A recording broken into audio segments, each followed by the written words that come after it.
This video is clickbait. Don't leave just yet. More accurately stated, this video is about clickbait. So, listen to the video, and you'll understand why I did this. Let's talk about the subject of clickbait for a few videos. Now, you might say, I thought this channel discussed the idea of psychology and gaming mixed together. What does clickbait have to do with this? Well, before Twitch came along, YouTube was the big dog for video game items. It's still one of the major sources for video games, news, let's plays, streams, and so on. I believe it still fits in for what we hope to do here. That, and I almost guarantee you, we have all been the victims. Well, victim is most likely not the right word. We've all been conned into clicking on articles or videos promising one thing, but giving us something completely different. So let's talk about clickbait, shall we? Let's try to look at some of the psychology behind it. Now, before we do this, we want to ask the question, what is clickbait? As always, we want to define our terms. The big reason why is because different studies define clickbait differently. And as such, you might have a different idea of clickbait than what I do. And so, I'm going to give a base definition that we're going to use, at least for this series of videos. Now, to define clickbait, we want to talk about some of the characteristics that make clickbait what it is. First of all, let's talk about one of the things that we always notice first, and that's the title. The title of a clickbait article will be stated in such a way that it catches the eye of the viewer or listener, and to pique the curiosity of that individual. And without getting into too much detail right now, the purpose of the curiosity is to give the audience the hope of information. We'll talk more about this in a later video, I promise. But that's how I want to put this. It piques your curiosity in the hopes of gaining knowledge. These titles are creative, if not somewhat sensational in nature. And it's not merely something that's informational. For instance, if I were to take this video, the title is, "This Game Will Make You Hate the Beatles." Okay, that's sensational in nature. And you clicked on this more than likely because you became very curious and you thought, what video game would make me hate the Beatles? And you hoped that this video would explain how you might come to show disdain for the Fab Four. But I got you. The title of clickbait will usually show certain characteristics. There's 7 that we're going to talk about. The first is questions. This is often an open-ended question. We naturally assume that the article that asks this question is going to answer it for us. Or it might be a list. Think of anything that's watchmojo.com. It might cover quick and easy hacks to make your life easier. Or it may discuss top 10 this from this franchise. There's also WH words. Who, what, when, where, why, whether, and although it doesn't start with a WH, how. All of these are used, but not to ask open questions. They're used to make statements. There's demonstrative adjectives. These are words that are phrases that begin with this or that. I chose this type of bait for my article. This video game will make you hate the Beatles. Positive superlatives uses terms like best, most, closest. They're done to give an idea of something achieving the greatest of something. On the opposite end of the spectrum, there's negative superlatives. They use terms like worst, least, fewest, furthest, to give you the idea of the lowest common denominator of something. And lastly, there are modals. Modals are words or phrases that express suggestion or even obligation, like the word must. Now, along with the title, there's something that's found within the title, and that's deception. Okay, let's be honest. When you clicked on this video, you did so in the hopes of hearing about a game that would make one hate the Beatles. You might have thought about Rock Band's Beatles branded video game where you could play the Rock Band styled instruments and sing along with either Paul McCartney or John Lennon. You might have even looked at the thumbnail, and we'll talk more about the thumbnail soon, and you wondered why Kermit the Frog was drinking out of Paul McCartney's cranial cavity.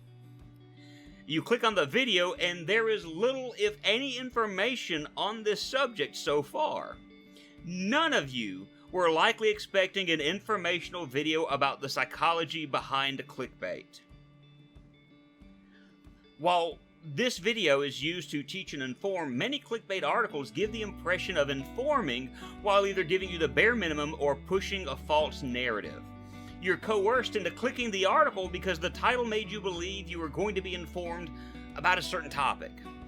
Now, the next point is not always true, and it needs to be mentioned, and this is where I tie together our title and our thumbnail together with everything that we're discussing right now, and that is a kernel of truth.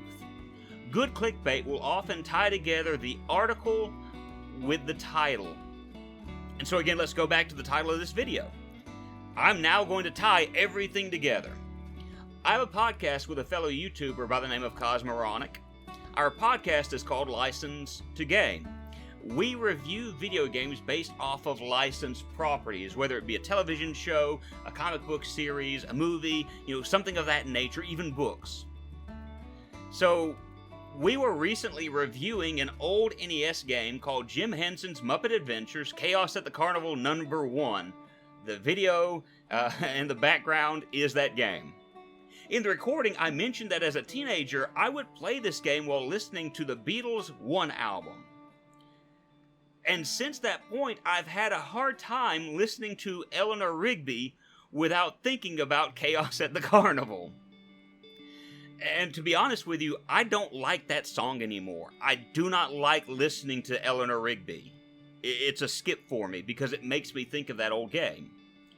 Cosmoronic joked that if we ever were to make a video of the podcast, we could make a clickbait thumbnail called "This Video Game Will Make You Hate the Beatles." So you see, there's a kernel of truth that ties all of this together. Is it really and truly about this game? No. But that's not the point.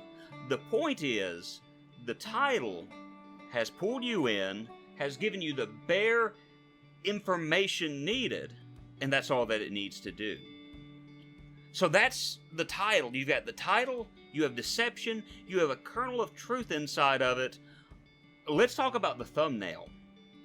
Now, we're going to go deeper into detail about some of these things in the future, so we have to be very generic right now.